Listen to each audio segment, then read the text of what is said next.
কাঁচা লঙ্কার official YouTube চ্যানেলে সবাইকে জানাচ্ছি একটা ওয়ার্ম ওয়েলকাম। আশা করি আপনারা প্রত্যেকে খুব ভালো আছেন। আপনাদের মনে আছে আমি আপনাদের সাথে শাকসুকা রেসিপিটা শেয়ার করেছিলাম। শাকসুকা কিন্তু কোনোভাবে ইন্ডিয়ান রেসিপি না, এটা অ্যাকচুয়ালি মরক্কান রেসিপি বলা যেতে পারে বা নর্থ আফ্রিকান রেসিপি বলা যেতে পারে, বা এটা কিন্তু মিডল ইস্টেও খুব পপুলার একটা রেসিপি। শাকসুকা রেসিপিটা তো শেয়ার করেছিলাম, শাকসুকা বানানোর প্রসেসটা একটু অন্যরকম। আমি যবে থেকে শাকসুকা নিজে বাড়িতে বানাই তবে থেকে আমার মাথার মধ্যে একটাই ছিল যে আমি একটু ইন্ডিয়ান বা দেশি স্টাইলে যদি শাকসুকা বাড়িতে বানাতে পারি। তারপরে কিন্তু আমি বাড়িতে একবার ট্রাই করেছিলাম পোচ কারি। পোচ কারি বলতে আমরা যেরকম বুঝি সেরকম কিন্তু নয়, একটু অন্যরকম ভাবেই বানিয়েছি, তবে শাকসুকার সাথে কিন্তু একটু মিল রেখেই বানিয়েছি। আজকে সেই রেসিপিটাই শেয়ার করব। চলুন ইনগ্রেডিয়েন্ট গুলো দেখিয়ে নিই। 6টা ডিম নিয়েছি, 2টো পেঁয়াজ একদম ছোট ছোট করে কেটে নিয়েছি, 3 টেবিল স্পুন টক দই নিয়েছি, একটা টমেটো বেটে নিয়েছি, 1 টেবিল স্পুন কাঁচা লঙ্কা বাটা নিয়েছি, 2 টিস্পুন আদা বাটা নিয়েছি, 2 টিস্পুন রসুন বাটা নিয়েছি, 4টে চেরা কাঁচা লঙ্কা, কিছুটা ফ্রেশ ধনেপাতা, 1 tablespoon Kashmiri red chilli powder নিয়েছি, 1 টিস্পুন হলুদ গুঁড়ো, 1 টিস্পুন লাল লঙ্কার গুঁড়ো, 1 টিস্পুন গরম মশলার গুঁড়ো, 1 টেবিল স্পুন জিরে গুঁড়ো, 1 টেবিল স্পুন ধনে গুঁড়ো, 1 টিস্পুন গোটা জিরে, গোটা গরম মশলা, স্বাদ মতন চিনি আর স্বাদ মতন নুন। এই রান্নার যে বেসিক মশলা সেটা একটু বানিয়ে নেব, মানে টক দইয়ের সাথে প্রত্যেকটা মশলা একটু মিক্স করে নেব। টক দইতে প্রথমেই আমি ধনে গুঁড়োটা দিয়ে দিলাম, এরপর জিরে গুঁড়োটা দিলাম, এরপর দিয়ে দিলাম আমি লাল লঙ্কার গুঁড়ো, এবার দিলাম হলুদ গুঁড়ো, দিলাম কাশ্মীরি রেড চিলি পাউডার। এবার বাটা মশলাগুলো দেব। প্রথমে দিয়ে দিলাম কাঁচা লঙ্কা বাটা, এরপর দিলাম আদা বাটা, এরপর দিলাম আমি রসুন বাটা। প্রথমে টক দইয়ের সাথে সমস্ত মশলা একটু ভালো করে মিশিয়ে নেব। যদি আমার মনে হয় যে একটু জলের প্রয়োজন আছে তখন আমি সামান্য একটুখানি জল দেব। আমার মনে হচ্ছে যে সামান্য একটু জলের প্রয়োজন আছে, আমি একটু সামান্য জল দেব।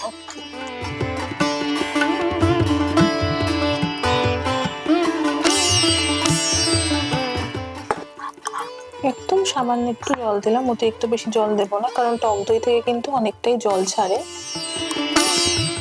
রেডি করে নিলাম। এই রান্নাটা করার আগে মশলাটা একটু হাতের কাছে তৈরি করে রাখবেন, তাহলে সুবিধা হবে। রান্নার প্রথম স্টেপে আসি। এই যে ডিমগুলো, ডিমের পোচ বানিয়ে নেব। আমি কিন্তু পুরো রান্নাটাই সর্ষের তেলে করব, তাই জন্য সর্ষের তেল নিলাম, আপনারা চাইলে সাদা তেলে করতে পারেন। একদম ভালো করে গরম করে নেবো, তেলটা ভালো করে গরম হয়ে গেলে আমরা বাড়িতে যেরকম ভাবে পোচ ভাজি সেরকম ভাবে ভেজে নেব।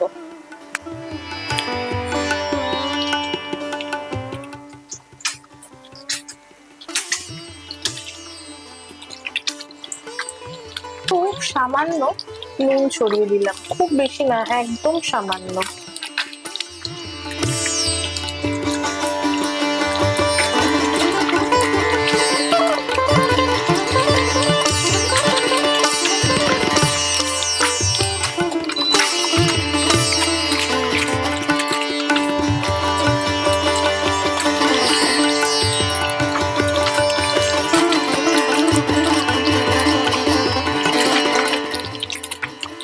ডিমের পোচগুলো না আমাদের একটু কড়া করে ভেজে নিতে হবে, কুসুমটা যেন ওয়েল কুকড হয় সেটা একটু খেয়াল রাখতে হবে।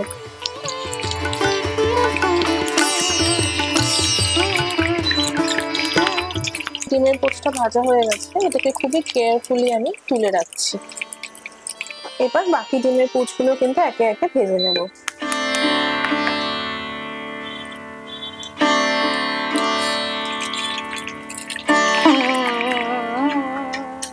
ওই একই রকম ভাবে আমি একটু একদম সামান্য একটু নুন ছড়িয়ে দিলাম।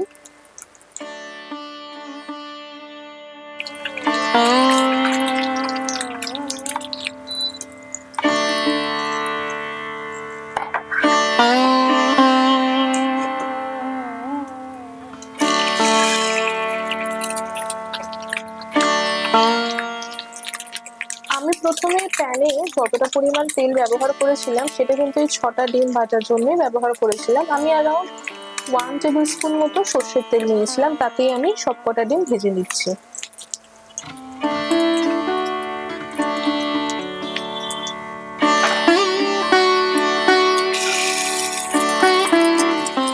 দেখুন গরম গরম ডিমের পোচগুলো কিন্তু ভেজে ফেলেছি। এরকম গরম গরম ডিমের পোচ পেলে কিন্তু খেয়ে ফেলতে ইচ্ছা করে, তবে আরেকটু ওয়েট করুন, রান্নাটা শেষ করে তখন খাওয়া যাবে। আমি কড়াইতে মোটামুটি 2 টেবিল স্পুন মতো সর্ষের তেল গরম করে নেব। আমি আন্দাজেই দিলাম, আপনারা চাইলে আপনাদের পছন্দ অনুযায়ী তেল ব্যবহার করতে পারেন, যেরকমটা বললাম সাদা তেল বা সর্ষের তেল, তবে সর্ষের তেলে খেতে বেশি ভালো হয়। তেলটা ভালো করে একটু গরম করে নেব। আমি এখানে 2 টেবিল স্পুন মতো সর্ষের তেল নিয়েছি। আপনারা প্রথমেই বলেছি চাইলে সাদা তেল অথবা সর্ষের তেল ব্যবহার করতে পারেন। আমি 6টা ডিম রান্না করছি, সেই অনুপাতে 2 টেবিল স্পুন সর্ষের তেল নিয়েছি। আপনারা যেরকম বা যতটা পরিমাণ ডিম নেবেন সেই অনুযায়ী তেলটা ব্যবহার করবেন। তেল কিন্তু গরম হয়ে গেছে। আমি গরম তেলে প্রথমেই দিলাম গোটা জিরে, তারপরে দেব গোটা গরম মশলা। মিনিট খানেক মতো একটু সতে করে নেব।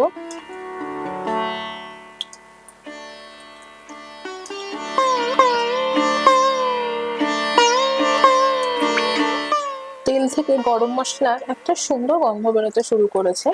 আমি এবার এখানে না চিনিটা দিয়ে দেবো।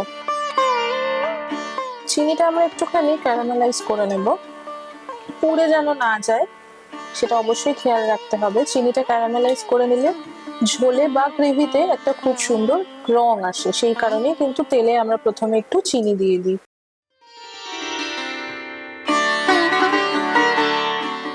দেখুন চিনিটা কিন্তু আমাদের ক্যারামেলাইজ হয়ে আসছে। এবার আমি পেঁয়াজ কুচিটা দিয়ে দেবো।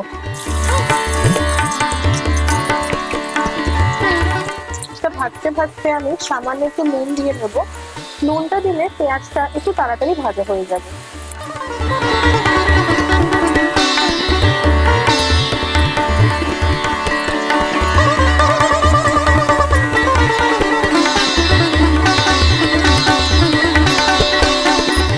পেঁয়াজটা কিন্তু সুন্দর করে ভাজা ভাজা হয়ে এসেছে, একদম সোনালি রং হয়ে গেছে, সেটাকে বলে একদম গোল্ডেন ব্রাউন।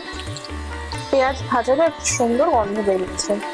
এবার আমি টমেটো বাটা দেব। টমেটো বাটাটা দিয়ে ভালো করে একটু মিশিয়ে নেব, আর পেঁয়াজের সাথে টমেটো ভালো করে একদম কষিয়ে রান্না করে নেব।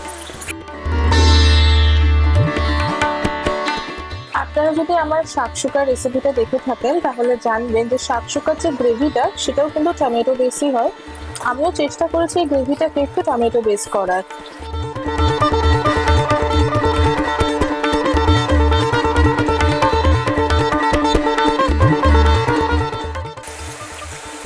দেখুন টমেটোটা কিন্তু একদম সুন্দর কষে গেছে, কষে কিন্তু তেল ছাড়তেও শুরু করেছে।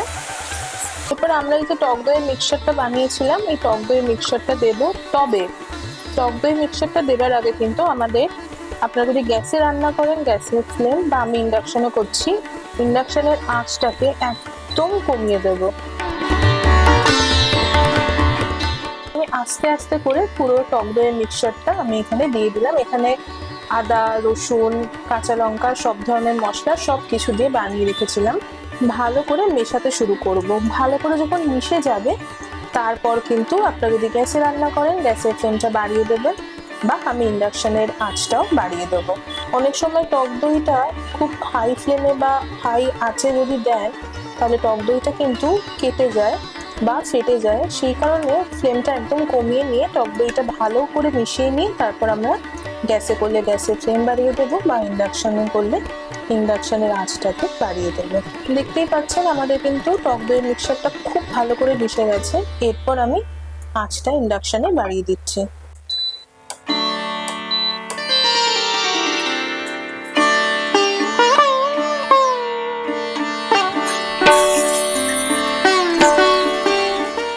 এই মশলাটাকেও কিন্তু আমাদেরকে একদম ভালো করে কষিয়ে নিতে হবে, কারণ এতে কিন্তু আদা আছে, রসুন বাটা আছে। কাঁচা গন্ধটা যেন চলে যায় সেটা কিন্তু খুব ইম্পর্টেন্ট। এটাকে মোটামুটি আমি মিনিট 2-3 ভালো করে কষিয়ে নেব।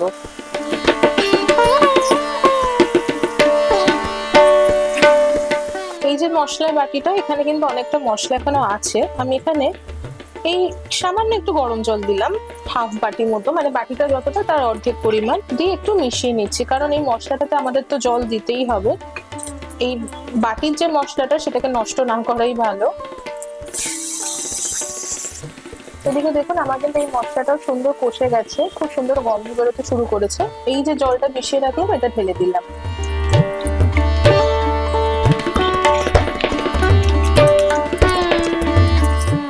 জলটা দিয়ে ভালো করে একটু মিশিয়ে নিচ্ছি। আমি আরো একটু জল দেব, আগে এই জলটা একটু মিশিয়ে নিই।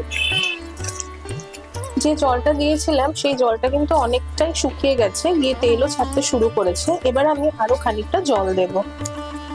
জলের পরিমাণটা একটু বলে নিই, আপনারা যদি খুব একটু ঝোল ঝোল পছন্দ করেন ততটা পরিমাণ জল দেবেন, বা একটু যদি গা মাখা পছন্দ করেন ততটা পরিমাণ জল দেবেন। এখানে 1 কাপ মতো জল দিয়েছি। জলটা দিয়ে ভালো করে একটু মিশিয়ে নিচ্ছি।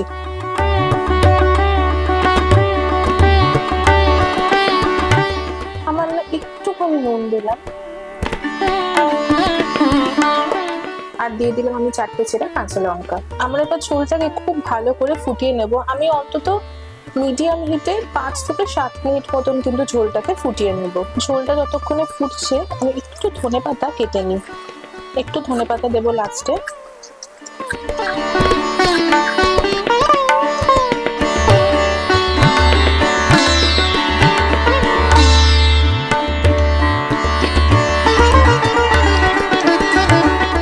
আমাদের গ্রেভিটা কিন্তু একদম তৈরি হয়ে গেছে। রংটা দেখুন কি সুন্দর লাগছে, সে গন্ধটাও কিন্তু খুব সুন্দর বেরিয়েছে। আমরা কিন্তু একদম শেষের দিকে চলে এসেছি। আপনারা নিশ্চয়ই ভাবছেন যে ডিমটা কখন দেব। সবই দেব, দেখতে থাকুন। দিয়ে দিলাম আমি গরম মশলার গুঁড়ো। গরম মশলার গুঁড়োটা দিয়ে একটা ফাইনালি মিক্স করে নিলাম। আমাদের কিন্তু রান্নাটা অলমোস্ট হয়ে গেছে।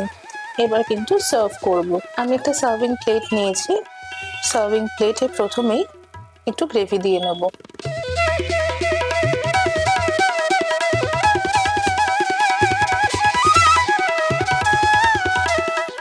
সার্ভিং প্লেটটা রাখলাম, গ্রেভির উপর খুব কেয়ারফুলি কিন্তু ডিমের পোচটা দিয়ে দেব।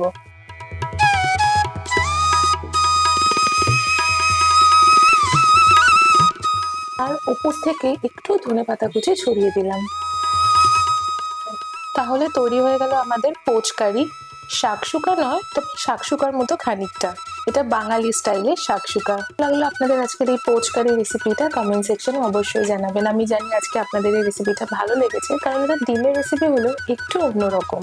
আর অন্যরকম রেসিপি দেখতে আমরা সবাই খুব ভালোবাসি, আর বাড়িতে ট্রাই করতেও কিন্তু খুব ভালোবাসি। আপনাদের আজকের এই রেসিপিটা ভালো লেগেছে, যদি ভালো লেগে থাকে তাহলে অবশ্যই আমাদের চ্যানেলটা সাবস্ক্রাইব করবেন, আমাদের ভিডিওটা লাইক করবেন, আর এই ভিডিওটা প্রত্যেকের সাথে শেয়ার করবেন। দেখা হবে আবারও একটা সুন্দর রেসিপির সাথে। ততক্ষণের জন্য প্রত্যেকে খুব ভালো থাকবেন, সুস্থ থাকবেন, আর কাঁচা লঙ্কাকে এইভাবেই ভালোবাসেন, সাপোর্ট দিতে থাকবেন। See you soon and happy cooking. আমাদের টক বক্স সিরিজ আপনাদের কেমন লাগছে সেটাও কিন্তু কমেন্ট সেকশনে অবশ্যই জানাবেন। আমি যেমন আমার নিজের রেসিপি শেয়ার করছি, সেরকম কিন্তু আমার সাথে থাকছে একজন করে গেস্ট, তার সাথে একটু গল্পও করছি, তার রেসিপিও শেয়ার করছি। কনসেপ্টটা কেমন লাগছে সেটাও অবশ্যই জানাবেন। দেখতে থাকুন টক বক্স সাথে কাঁচা লঙ্কা।